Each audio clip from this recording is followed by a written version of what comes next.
Good morning, everyone. My name is Nagy. I'm a product manager at Microsoft. And after all these great sessions, some about the what, some about the how, I'm now to take you back about the why.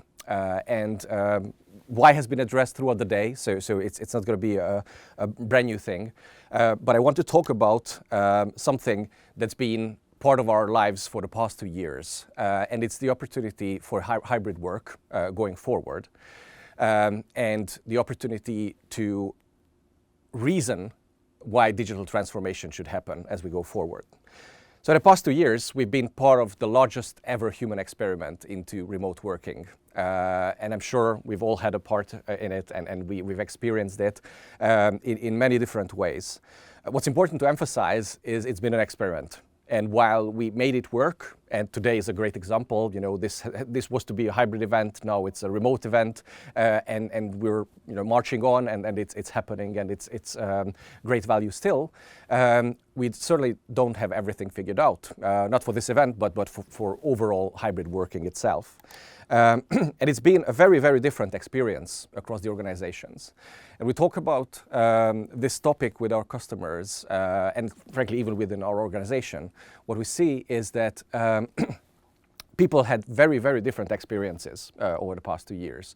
I'm lucky to be very close to the perfect setup. I have a little home office where I have 3 screens looking at me and a standing desk and everything. So I had a really good experience working from home, and I can be really, really productive. And I evolved on that, and I invested into the home office, and that's been very helpful for me. But there are people in the organization who had a very different experience. Just think of homeschooling and the chaos it brought to our lives. There were people stuck in downtown apartments with their flatmates. And also we have to think of all the key workers who didn't have the opportunity to work remotely and had to go to work every single day.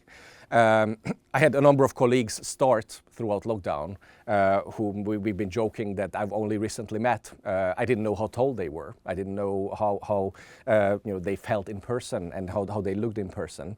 So it's been a varied experience for everyone.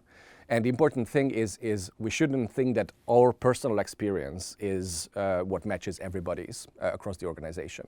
And when we think about how we should use this transformation to build our future, we should think about every single potential persona and every single potential situation so that we don't leave anybody behind. There are many benefits and challenges, of course. It's great not to have a commute, to save that time. But also, it's very interesting that many people have found very hard to switch off at the end of the day without the commute. And there are technology options for that. We have built virtual commute into Teams as an example, which helps you wind down at the end of the day. But it's a different experience for different people based on preferences. We can spend more time with loved ones, but of course there are distractions. Sometimes I have my daughter join me in on conference calls, and it's a different experience. Everybody can attest to that. Productivity has gone up. So I'm going to be showing some stats in a little while. We have seen output increase over remote working. However, that was at the cost of excessive screen time and also, frankly, fatigue. So people need to start building boundaries and showing boundaries and expressing boundaries, and also building a balance between their work and private lives. And then various others. I'm going to drain the whole thing, but there are ups and downs, and we need to note each of them. There is an amazing amount of research out there, and I would encourage everybody to go and read about it a little bit, because there are some fascinating stats that have been out there and also, frankly, still in the formulation. About the impacts of remote work and how people relate to remote work or the ability to be flexible. There is some first-party research. So we have something called the Work Trend Index that you can find on our WorkLab website. But there are many others, and I've done a whole lot of reading into third-party research as well. Some of my favorites are Well, favorites not from the actual impact, but they are really meaningful. That 87% of people say that remote working has shrunk the opportunity for innovation. We have increased operative meetings. We spend time in one-to-ones, one-to-twos, executing, but we don't necessarily spend as much time with the wider organization. And that's an important thing that we need to bridge. The other one is that people feel overworked, and people feel that they are just being demanded too much. And then finally, my favorite quote is that we've seen 5 years worth of digital transformation over the course of 2 months over the lockdown. And that's important from the realization of why we are doing all of this. But also we should think about not losing the momentum that we've gained throughout. So what comes and how do we recommend organizations think about digital transformation on the back of remote working and flexible working? The first one to state is that nobody has this figured out. We are only at the starting gates, and that's why it was great to see design thinking mentioned earlier. The most important thing is we need to think about it. We don't have it figured out, nor Microsoft, neither others. It's a journey. And whoever says they know how it's going to look like probably don't understand all the complexities. But we should think about it because just coming out of lockdown as we are now in the UK, it's a great opportunity to think about the future and how we want to establish our culture and our working practices into the future. One size won't fit all. There's no playbook for this. Even across organizations and even within organizations. So even within Microsoft itself, one team will have it different than another team, and that's down to preferences, personalities, structure of the team. My personal team is split between London and the Reading area. That requires a different way of working than others. And we both need to think about the flexibility of this and also establish a culture where this flexibility is championed and people are enabled to set how they will work in their teams. However, the most important thing is this is a great why moment. If we try to get back to the way we worked before the pandemic and we don't use the opportunity to make changes, then we will lose a great opportunity. So it is a great moment to take a step back and think about what we should change. What we should change both in terms of collaboration and work and communication, but even deeper into the organization with regards to business models and processes. And it's the opportunity to rethink why we are doing things and how we are doing things. This is the best stat of the whole presentation. We call this the hybrid paradox. 71% of people enjoy flexibility, and then they want the flexible options to stay, albeit 62% of people also crave human connection and more of it. And of course, obviously there is an overlap, and we need to cater for that overlap. And that's why we talk about hybrid working. That's why we talk about flexible working. It's not one end or the other. It's the flexibility in between and how we organize for that flexibility to be planful and not just accidental. If I only had one slide, this would be it. This is the structure that we have come up and we recommend everybody think through. And it's a fairly simple one at that. It's about people, place, and process. Those three things, and I'm going to go into a little bit more detail with each of them. But we think that if organizations start to think about these in a planful way, they will have a good roadmap to the future, and they can iterate over that and then build their way into the flexible working environment. Technology is, of course, there. Technology is an enabler. Coming from a technology company, it might be interesting that I deprioritize that part. But it's really about culture, and it's about how to evolve that culture and embed. And then experimentation is at the heart of all of this. So we won't figure out tomorrow, we won't figure out next week. We need to try things and then see how they fare and then adjust our approach accordingly. Everything starts with leadership, and that's a very important thing. Leaders in an organization need to, first of all, address this. And it needs to be a public discussion in any organization. We actually recommend that this should be a regular board level topic in any organization, so that again, you're being planful about the way of working and the opportunity of hybrid. And then leaders also need to role model the behaviors. And that's, again, a very important thing.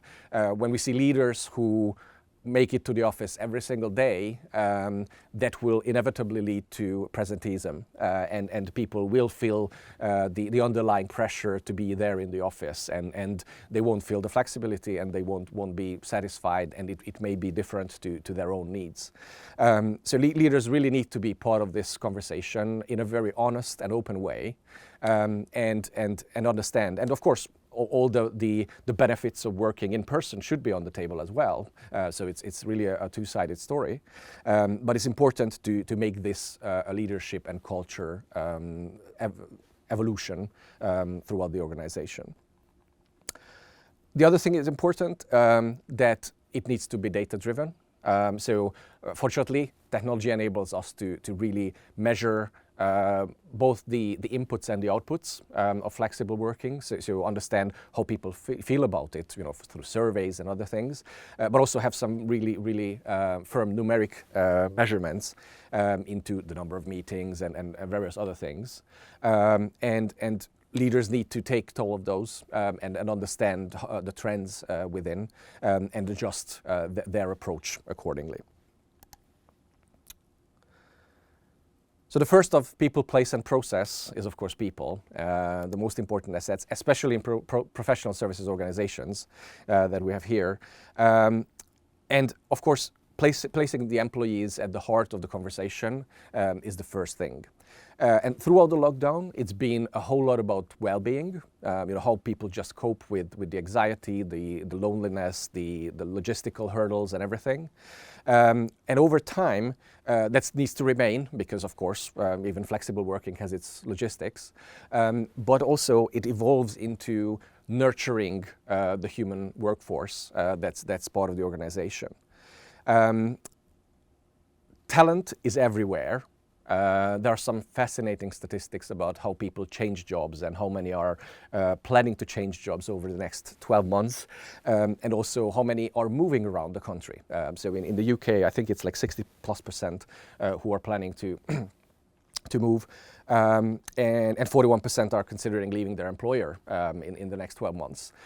So that means that the strive for talent is heating up, and organizations need to lead with the experience they are providing to their employees, because if people don't find the flexibility they would want to see, they will vote with their feet, and they will switch employers.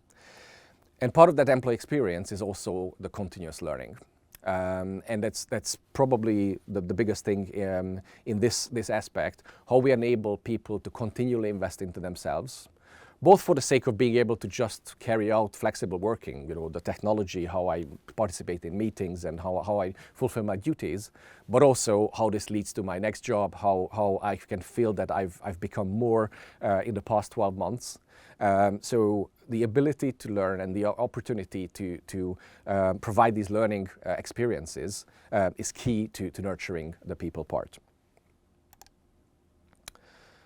One of the biggest installations that we've seen recently was the NHS, how they have implemented Microsoft Teams, and it cuts across all kinds of experiences for all the NHS workers, all the way from how they manage their daily work to learning opportunities and how they communicate across organizations.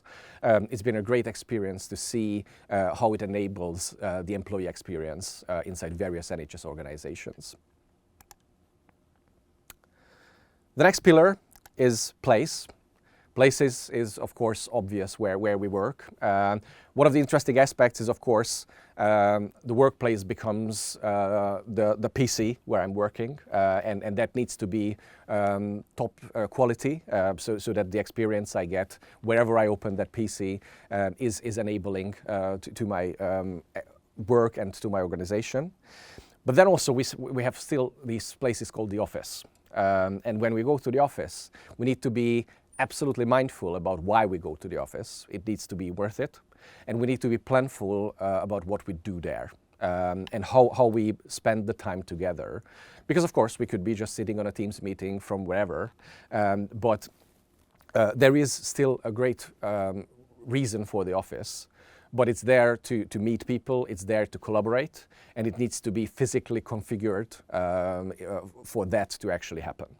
So we need much more emphasis on collaboration spaces, much more flexibility inside the office, being able to rearrange spaces, jump on a meeting, a small huddle or things like that. And of course, we also need to build technology that enables that. So it's actually very interesting how outdated meeting technologies are in today's offices across the UK. It's important to have the right room systems and camera systems and microphones so that people can actually participate in those meetings and make them inclusive experiences for both people in the room and also remote. Again, a very important aspect of this will be data. So seeing how many people actually attend the offices, seeing how many people move across the different offices will go a long way in informing us what we should change. So people should build systems to actually gather that data, from building occupancy to meeting participation, and even little things like meeting satisfaction.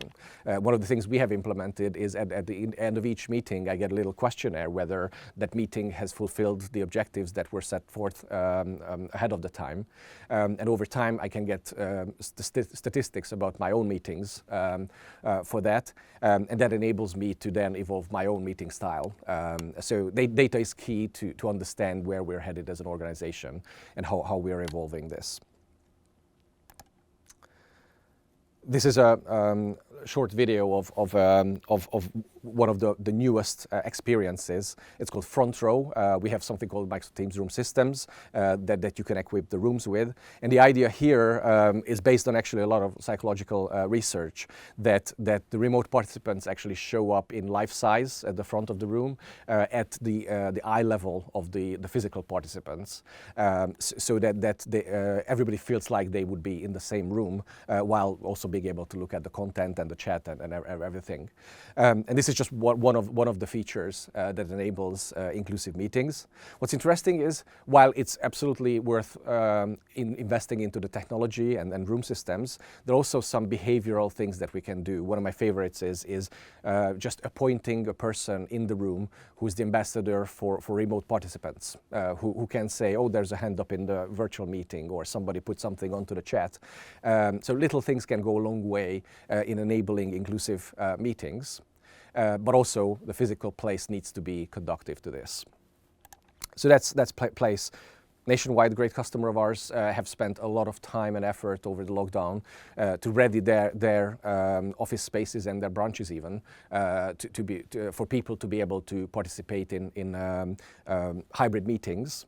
And it's come as a great enabler for them when it comes to coming out of lockdown and how they make their colleagues collaborate all across. And then finally, the third P is process. And process is very interesting because it traverses multiple layers in an organization. Yes, there is the process of how we collaborate with each other, but if we dig deeper, it can go a whole deeper into how we change the whole workings of our organization, how we redesign business processes, how organizations have redesigned even business models. Just think of the very simple example of restaurants going to delivery from dine-in because they had to. that's now an opportunity for anyone and everyone to rethink processes. And of course, that's where things like ERP and services can come really handy, because we can put this also on a new technology footing. And of course, this is a really wide open and unbounded opportunity. So each organization should think about what kind of whys had this current digital transformation supplied, and then build a roadmap through design thinking to what should be established. And that's where like the design thinking process and partners who have experience with this can be of great help, because they can help uncover the opportunity across the business objectives. This is a continuous approach, so it's not for the moment. The thing I want to emphasize with this is flexible working, hybrid working, or coming out of lockdown and going back into the office, and the balance therein is a great opportunity to strike these conversations and start thinking about it now, to use the momentum that was created with this big upheaval and change.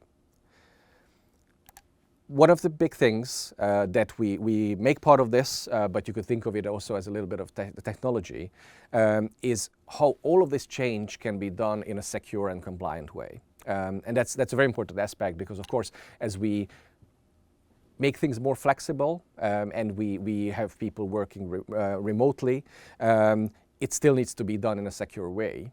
And what we recommend is an approach, what we call zero trust. And zero trust is about not trusting any element of the technology system by default, but only verifying any and every access to systems. So whenever I access any systems, my credentials are verified and verified again. My devices are considered to be not secure until they are verified to be secure. And there are some great technology underlyings that I'm not going to go into detail in. But the philosophy of establishing zero trust will go a long way in making organizations more secure, even in a flexible way.